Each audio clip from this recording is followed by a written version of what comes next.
saya Satrio Muhammad Alif. Salam GG. Ini adalah pertemuan ke-15 atau pertemuan terakhir dari mata kuliah Geodesi Geometrik. Ya.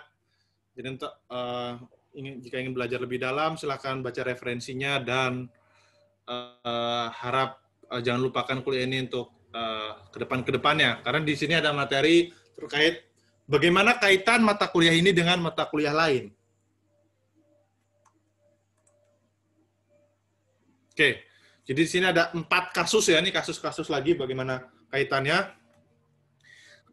Kasus di pemetaan dasar, kasus di geografi dan kartografi dan pertanahan ya. Jadi di sini tidak videonya hanya satu, video penutup bagian terakhir, pemetaan dasar, geografi, kartografi dan pertanahan. Di sini hanya dijelaskan kulitnya saja, untuk selebihnya itu akan menjadi tugas untuk kalian dalami kaitannya di mana dan hal-hal apa saja yang perlu diperhatikan. Oke. Hanya satu slide ya hanya satu slide sini. Kasus-kasus di pemetaan dasar. Kaitan si geodesi geometrik dan pemetaan dasar ini ada di konsep sudut dan jarak. Jadi ketika kalian belajar geodesi geometrik, pastikan konsep sudut dan jarak itu sudah matang. Azimut, sudut jurusan dan sebagainya itu sudah matang sehingga ketika di geodesi geometrik akan lebih mudah. Tapi yang membedakan sudut dan jarak pemetaan dasar dan geodesi geometrik adalah geodesi geometrik itu di bumi sesungguhnya. Jadi kalau pemetaan dasar di bumi datar, hanya bisa di lingkup kecil. Tapi konsepnya itu memang didalami di kuliah pemetaan dasar, harusnya ya. Jadi itu yang pertama. Lalu yang kedua ada pendefinisian koordinat geodetik. Jadi ketika di pemetaan dasar untuk jenis-jenis koordinat lah ya, atau ketika menggunakan dalam praktik perhitungan, pasti ada koordinat-koordinat. Salah satunya koordinat geodetik dan proyeksi.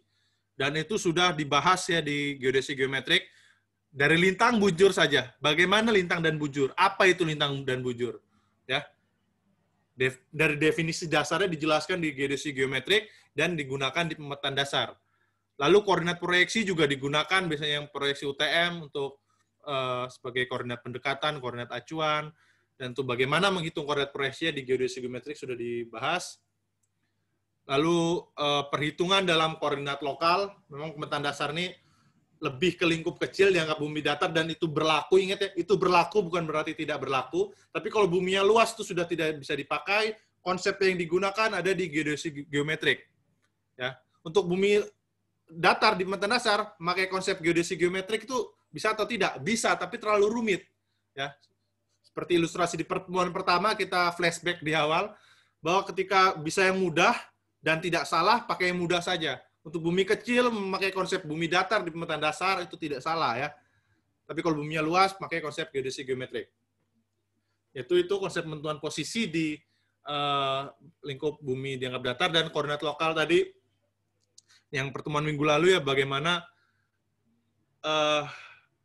koordinat yang awalnya acuannya di alat menjadi acuannya di BM, ya. Jadi semua terikat ke satu koordinat, satu sistem referensi, ya. Itu konsepnya. Silakan dalami lagi hubungannya seperti apa dan contoh dampak-dampak yang terjadi itu menjadi seperti apa. Nah, coba jelaskan kasus lain lah, geodesi geometrik dan pemetaan dasar, isi di kolom komentar atau di tautan yang telah tersedia. Bagaimana sih kaitannya geodesi geometrik dan pemetaan dasar? Nah, selanjutnya kasus-kasus di geografi. Ya, kita bicara geografi yang sudah kalian pelajari dari SMP mungkin ya, atau SMA. Sama dasarnya adalah di geografi menggunakan lintang dan bujur dan menggunakan koordinat proyeksi UTM biasanya, atau Mercator ya, atau TM3. Dan di geodesi geometrik sudah dijelaskan dari dasarnya tuh lintang dan bujur itu seperti apa, lalu koordinat proyeksi itu seperti apa ya. Jadi ini kurang lebih sama dengan yang pemetaan dasar. Lalu yang membedakan ada konsep navigasi. Ketika kalian belajar geografi, nanti contoh ada geografi lingkungan, nanti ada survei ke lapangan, bagaimana cara bernavigasi, berjalan, ada sungai, ya kalau geografi kan bicara ada sungai, ada penduduk, ada bentangan-bentangan alam lainnya, dari populasi, transportasi, segala macam, geografi itu sangat luas. Tapi intinya ketika kalian bernavigasi di bumi, pastikan kalian konsep geodesi geometrik ini terpakai dalam hal bernavigasi. Contohnya apa? Arah.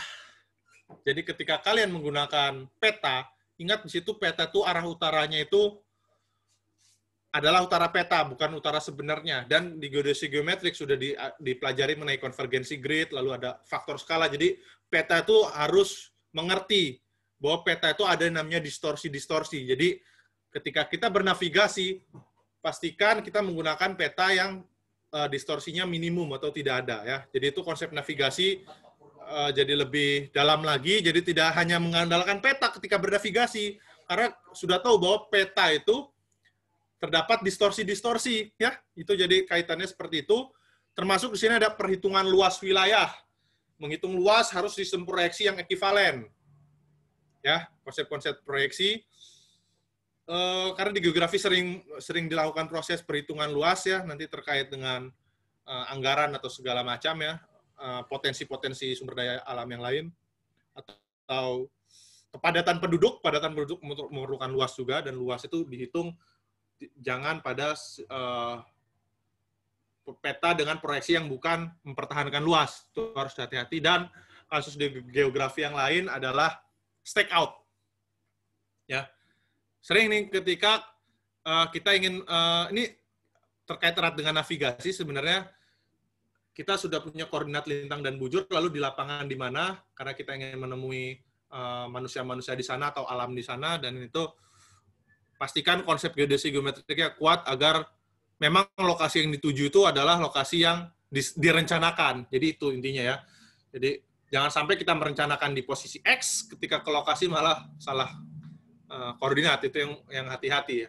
Nyasar gitu, ya, harusnya masuk jalan A malah ke jalan B dan sebagainya. Jadi membaca petanya lebih hati-hati, ya. Coba jelaskan kasus lain geodesi geometrik dan geografi. Isi di kolom komentar atau tautan di bawah. Oke, masih ada 2 lagi. Itu kasus di kartografi. Ini agak serupa dengan yang geografi juga tadi, bahwa apalagi kartografi itu bicara dengan detail mengenai koordinat, ada koordinat geodetik dan proyeksi.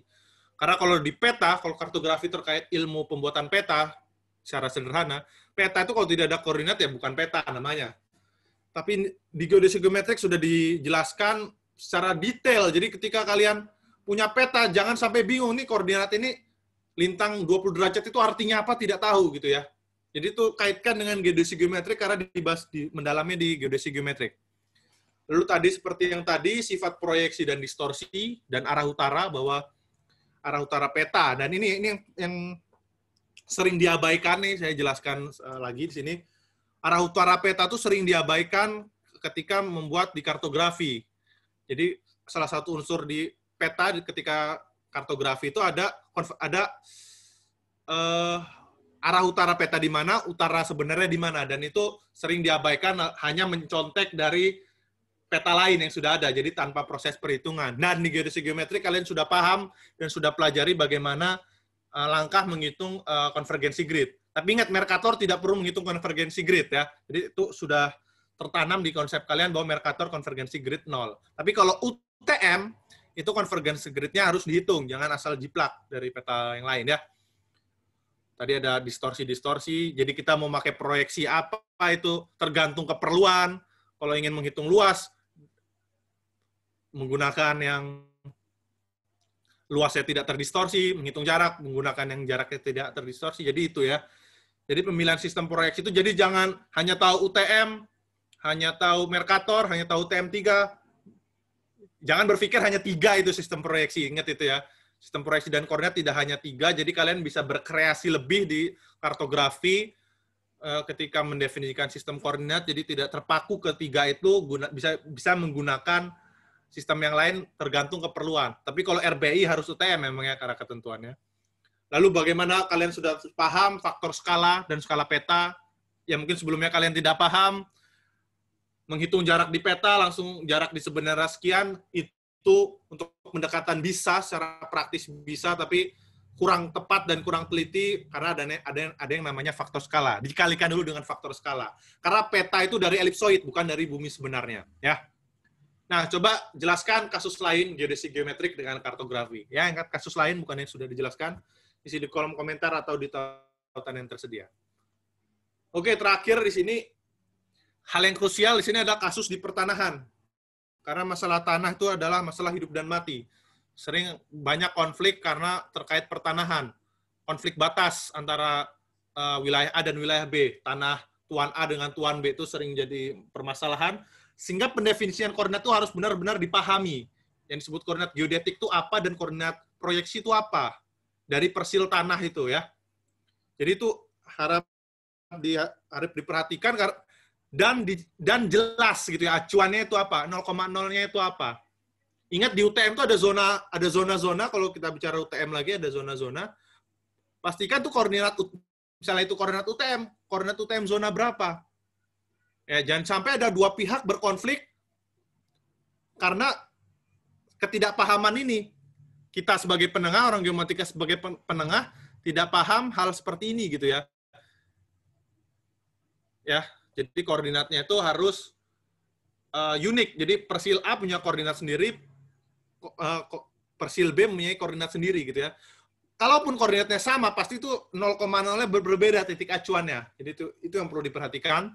Lalu untuk stake out, ini kasus yang cukup ekstrim misalnya ketika terjadi bencana alam, ada di mana tanah situan A itu ya. Jadi melakukan stake out, konsepnya sudah harusnya dipahami di geodesi geometrik. Perhitungan luas untuk perhitungan pajak ya, luas tanah itu terkait dengan pajak juga nanti, dan keliling. Keliling ini kan nanti bisa terkait dengan misalnya ingin membangun pagar gitu ya, membangun pagar, lalu berapa sih panjang batas antara persil A dan persil B, tuan A dengan tuan B itu berapa, ganti ruginya berapa ya kalau terkait luas, misalnya ada pembebasan lahan dan sebagainya. Dan koordinat tanah pada beda zona, dan ini yang cukup kompleks. Jadi ya coba dicari lebih dalam terkait kasus-kasus ini atau kasus lain ya. Coba silakan jelaskan kaitannya dengan pertanahan ya, dengan kadaster.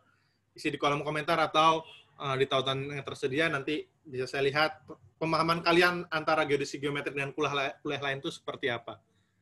Dan turunan-turunannya nanti ada. Setelah ini kalian akan belajar geodesi satelit, itu terkait erat dengan geodesi geometrik ya. Ada fotogrametri, hidrografi, semua memakai geodesi geometrik. Jadi jangan dianggap nanti misalnya kuliah hidrografi itu adalah mata kuliah baru yang tidak ada dasar. Lintang dan bujur itu harus kalian pahami itu seperti apa. Ketika menggabungkan data yang dari kapal A dengan kapal B, misalnya drone, fotogrametri, drone A ke drone B, drone ke A ke bumi itu seperti apa, itu konsep geodesi geometriknya harap dimatangkan lagi. Yaitu sekian ini tidak hanya di kuliah pertemuan ini, pertemuan ke-15, karena ini adalah pertemuan terakhir kuliah geodesi geometrik. Ya, itu saja. Semoga bermanfaat ya, semoga ilmu geodesi geometrik ini bermanfaat untuk kalian para mahasiswa atau umum yang menonton. Dari pertemuan pertama hingga ke-15, jika ada pertanyaan bisa di kolom komentar atau kritik dan saran bisa di kolom komentar. Ya, semoga ini bukan video terakhir dari saya, nanti mungkin ada video saya untuk kuliah yang lain, tapi tidak dalam waktu dekat tentunya. Terima kasih, saya tutup kuliah geodesi geometrik dari pertemuan 1 sampai 15, salam GG.